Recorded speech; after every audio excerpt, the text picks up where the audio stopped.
Здравствуйте, дорогие телезрители! С вами передача «За чашечкой кофе». Сегодня у нас в гостях Бадра Кварацхелия. Чем вы занимаетесь и что делает ваша организация? Доброе утро. Хотел бы в двух словах рассказать, что такое наша служба. Служба государственной безопасности Республики Абхазия является органом исполнительной ветви власти, который обеспечивает безопасность нашего государства, защищает ее интересы и ее границы, обеспечивает ее от внешних и внутренних угроз путем борьбы с терроризмом, с организованной преступностью, занимается разведывательной и контрразведывательной деятельностью. Также немаловажный фактор, как говорится, новое направление нашей деятельности – это защита информации, потому что служба идет в ногу со временем, поэтому могу сказать, что в стране, как и в других странах мира, развиваются новые технологии, и эти технологии, кстати, злоумышленники пытаются в свою пользу тоже использовать во вред нашего государства, ее территориальной целостности и безопасности. Основными задачами службы является это защита конституционного строя, обеспечение безопасности общества, защищает государственную тайну на всей территории Абхазии, то есть, и, естественно, является скрытой специальной службой, то есть деятельность которой является в большей степени негласной. Бадра, скажите, как вы пришли к этой профессии?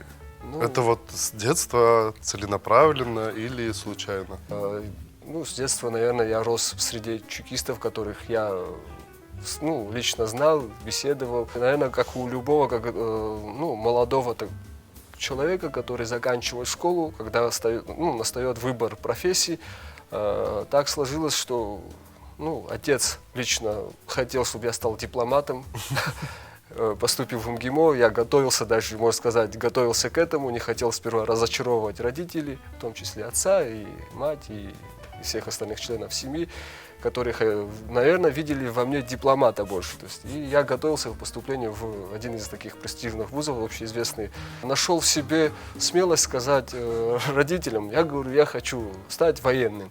Я хочу выбрать эту профессию, чем занимался мой отец, продолжать его дело. Естественно, отец отнесся к этому с пониманием, с поддержкой. Что не могу сказать о матери. Не хотели, наверное, связывать также и меня этой деятельностью, как мой отец, то есть практически которого мы, можно сказать, неделями не видели, потому что он всегда находился на работе, то есть нес службу, защищал наши рубежи. И, естественно, когда я сказал, что я хочу его дело продолжить, так случилось, что они не особо были впечатлены моим решением. В итоге Больше огорчены. Да, можно сказать, были огорчены. Да. И, естественно, когда я так решил, то есть, буду куда поступать. нужно поступать? На кого учиться, куда поступать, чтобы попасть в органы? По нашей деятельности служба осуществляет подготовку за пределами Республики Абхазия. Это вузовская подготовка, это в Российской Федерации мы подготавливаем, согласно нашим соглашениям с российской стороной, мы подготавливаем сотрудников в учебных заведениях Федеральной службы безопасности. В принципе, у нас задачи общие, схожие. У нас и договор с ними совместно подписаны по обеспечению безопасности нашего государства. Общеизвестный, наверное, закон о совместной охране границы, договор международный, международный договор с Российской Федерацией есть как раз с 2009 года. До этого мы подготавливали сотрудников в частном порядке, отправляли в российские учебные заведения. А также службу мы рады видеть всегда молодых, целеустремленных, патриотически настроенных людей, которые независимо, которые закончили даже другие специальности. Да. Сейчас много у вас молодых ребят? Да, достаточно большое количество ребят, достаточно для того, чтобы все наши нужды, как говорится, То есть среди молодежи это достаточно популярно? Да, популярная профессия, да, очень профессия популярная, хотя мало о ней известно, когда люди приходят к нам и говорят, мы хотим связать нашу жизнь со службой госбезопасности. Они, конечно, в первое время не имеют никакого представления, мало что найдешь в соцсетях, именно особенности, да, они какие-то виды нашей деятельности, которые более гласный характер носят, это борьба с организованной преступностью, с наркотрафиком, они, конечно, это более видят. Основные, это которые борьба со шпионажем, с госизменой, вот такого рода, так скажем, контрразведывательной, разведывательной деятельности, представления у них нет о этой деятельности, потому что это малоизвестно.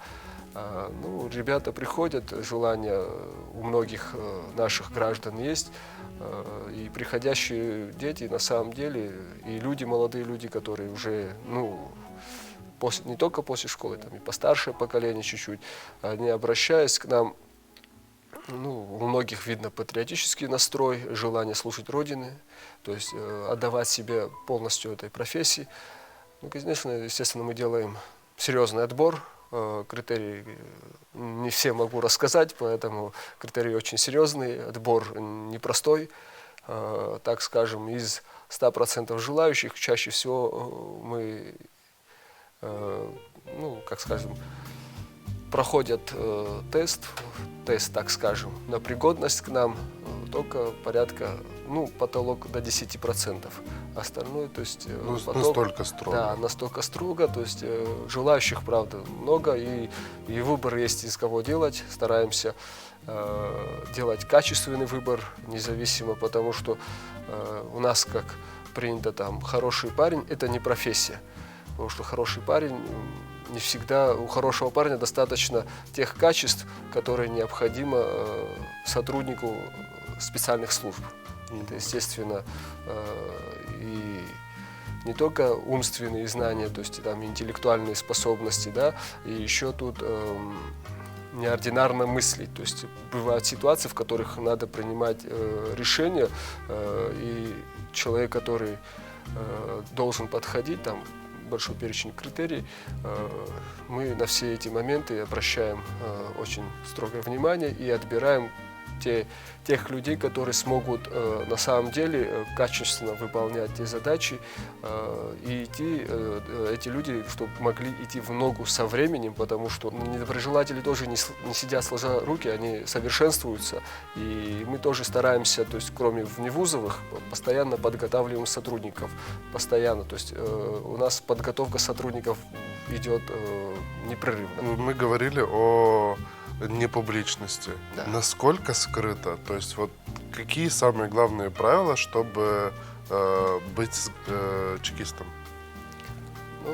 Правила чекиста, да, наверное, они еще с Феликса Эдмундовича Дзержинского так заложены.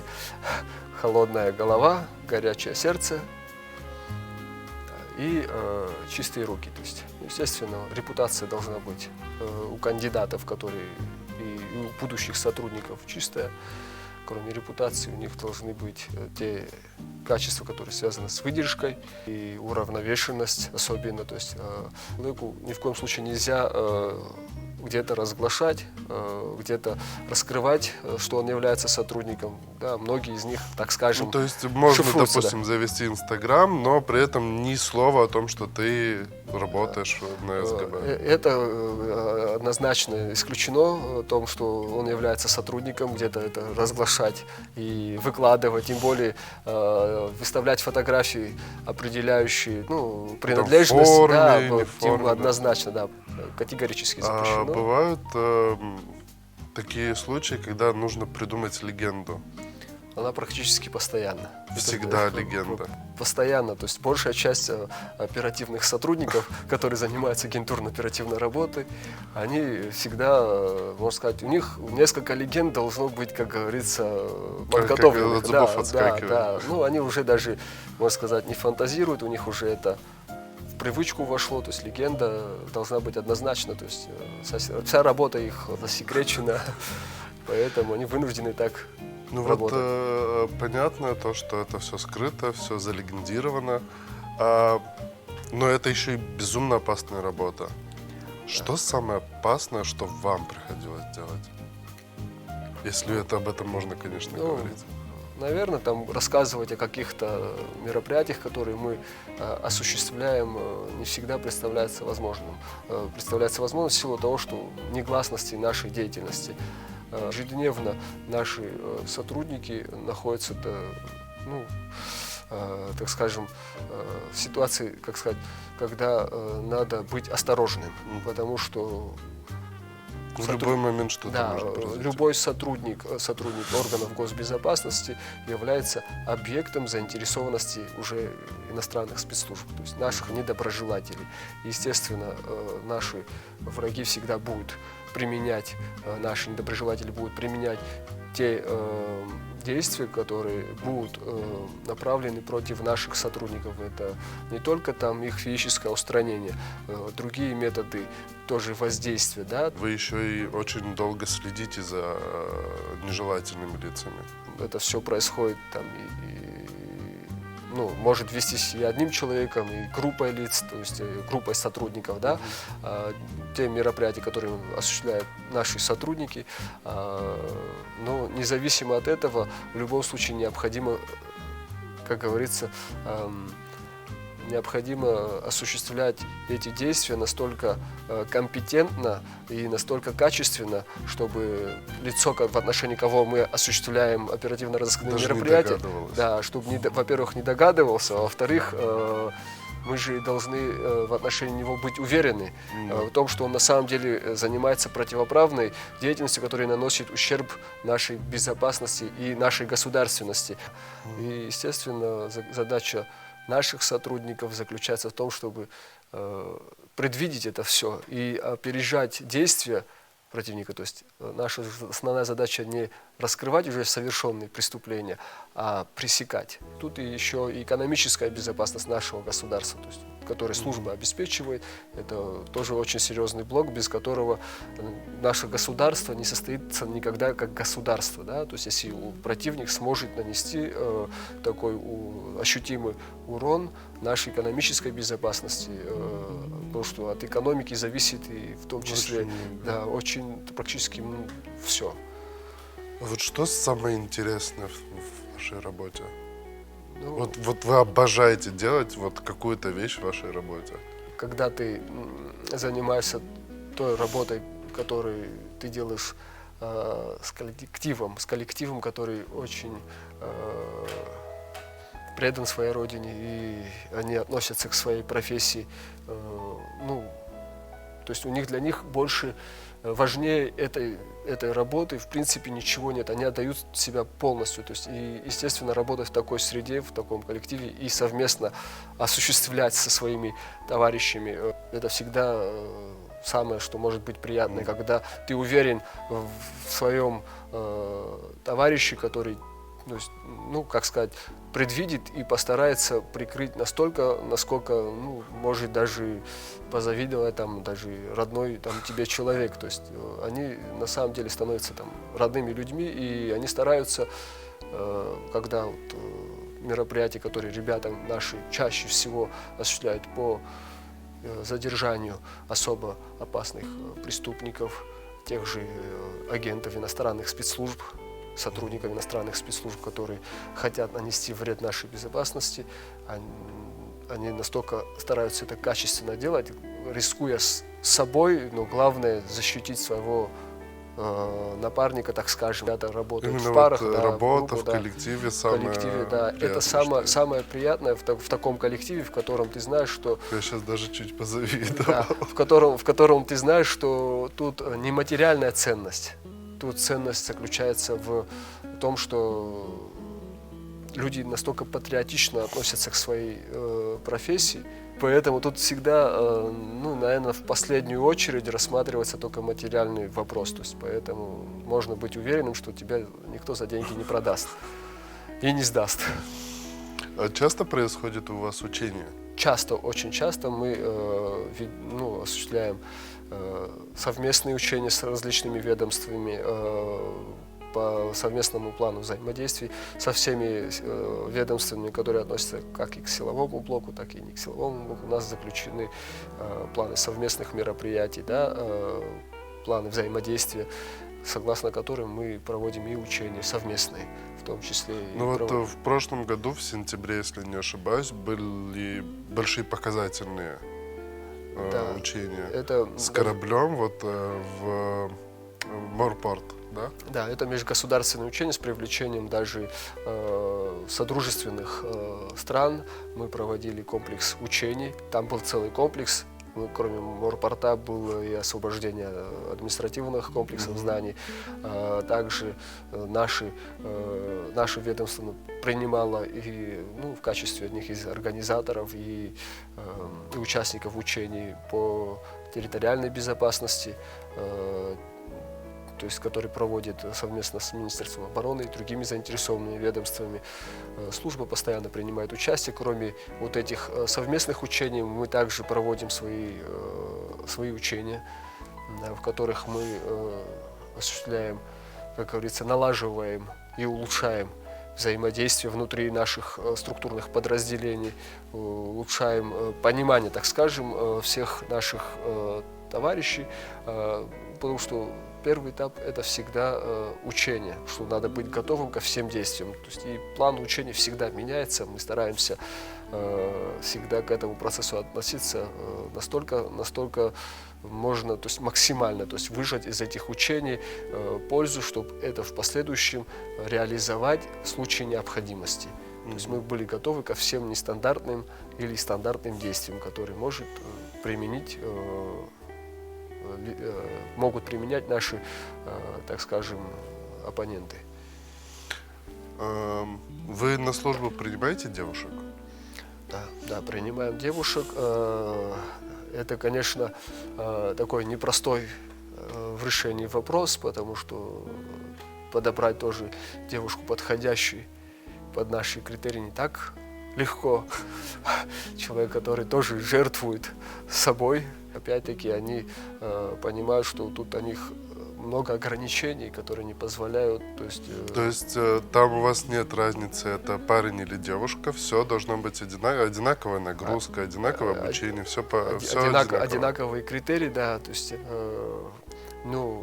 у нас не нормированный рабочий день, то есть у нас, так скажем, что какая тоже девушка, то есть сможет это психологически и морально выдержать, то, что она будет на работе находиться больше, чем, допустим, аналогично в других ведомствах девушки. То есть если у них рабочий день нормированный, то есть если они там знают, что в 5-6 часов могут уйти домой своими делами там заниматься, или в выходные у них в стандартном режиме, у наших представительниц прекрасного пола такой возможности нет. Это не только для девушек сложно, это для мужчин очень сложно не знать, когда тебе нужно быть, когда ты можешь быть на работе, когда тебя могут вызвать.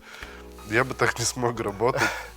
Мне вот нравится мой рабочий день, я прихожу на работу, я знаю, что в 6 часов мне можно идти домой и без зазрения совести. А тут получается практически 24/7 на иголках. 24/7. У желающих девушек, которые трудоустроятся в наше ведомство, немало. То есть нас очень много в стране образованных, интеллектуальных и патриотичных девушек, которые хотят родине пользу приносить. Это приятно слышать. Немало, да. Назовите, пожалуйста, 3 главных правила, которые не должен нарушать чекист. Все действия нашего сотрудника быть законными должны. Потом принцип справедливости, естественно, есть законность, тут уже есть справедливость, это основные такие принципы, да. Естественно, принцип негласности и гласности, вот он должен полностью это сразу для себя определиться, что вся его деятельность это негласный характер носит, и поэтому он с вот этими ограничениями должен смириться, это, конечно, естественно, и наказывается, если он будет эти принципы нарушать.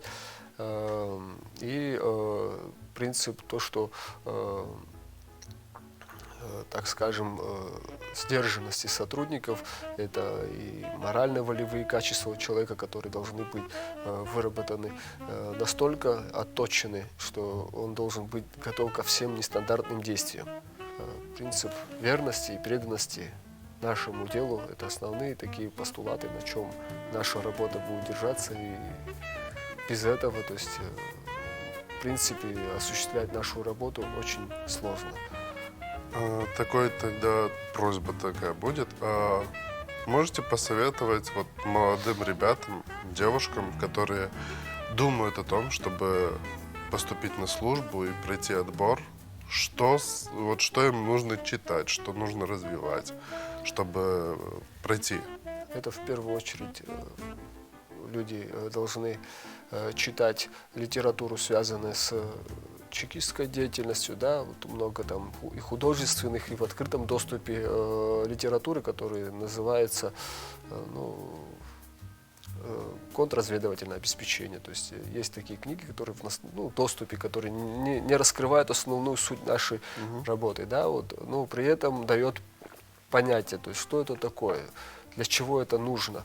Потому что те люди, которые хотят стать сотрудниками, там, и девушки, и мужчины, которые хотят избрать эту профессию, избрали или решили избрать для себя эту профессию, должны к чему, как говорится, готовиться. Это не то, что просто престиж, это, во-первых, волевые качества, они должны в себе вырабатывать, волевые качества, что для чего вообще они избирают эту профессию. Они должны для себя определиться, готовы ли они отдавать себя полностью государству и ее безопасности. У тебя на другое времени не будет. То есть, если кто-то хочет там заниматься коммерческой деятельностью и, грубо говоря, совмещать с нашей работой, это это невозможно. У тебя времени никогда, во-первых, не будет, во-вторых, это законом запрещено. То есть они все патриоты и хотят приносить пользу нашей стране, да, мы всегда рады будем их принять, подготовить и вместе с ними, как говорится, обеспечивать нашу безопасность. Эти люди должны быть очень образованы, интеллектуально подготовлены, с хорошими манерами, багаж знаний, в том числе и классики, которые, наверное, сейчас мало кто читает, но да, наши многие сотрудники прекрасно разбираются, в том числе и в литературе художественной, там, классической, в живописи. То есть это всесторонне одаренные должны быть люди. Есть такое негласное правило: 95% подготовки – это всегда самоподготовка. Человек желание должно быть всегда готовиться и совершенствоваться. Без этого он в чекистах не выдерживает. Но обычно, то есть 5 лет достаточно для того, чтобы человек в органах госбезопасности стал тем сотрудником, который потом в последующем вряд ли с какой-то другой деятельностью свою жизнь может связать, потому что он по-другому уже на все эти взгляды и процессы, которые происходят вокруг нас, он будет смотреть иначе. Мне кажется, у нас получилась очень интересная, насыщенная беседа, и очень много я узнал, и наоборот, даже некоторые моменты, о которых я не догадывался, хотя и делал фильм про СГБ. И мне сейчас настолько спокойно стало о том, что такие люди нас защищают, и в профессионализме я и до этого, и сейчас не сомневаюсь и уверен, что нас защищают достойные ребята и девушки, и мы можем быть спокойны. Спасибо за беседу. Было очень приятно с вами познакомиться. Спасибо вам за приглашение. В первую очередь, спасибо еще хотели бы сказать за ту работу, которую вы проделали над нашим фильмом. Могу передать слова благодарности от нашего коллектива, который очень довольны той работой, которую вы проделали, и ценят это. Телезрителям мы можем сказать то, что всегда ждем патриотов, грамотных патриотов, профессионалов, своего дела, которые хотят приносить пользу нашей стране и совершенствоваться. Спасибо большое. Спасибо. А с вами мы увидимся уже за следующей чашечкой кофе. До свидания. До свидания.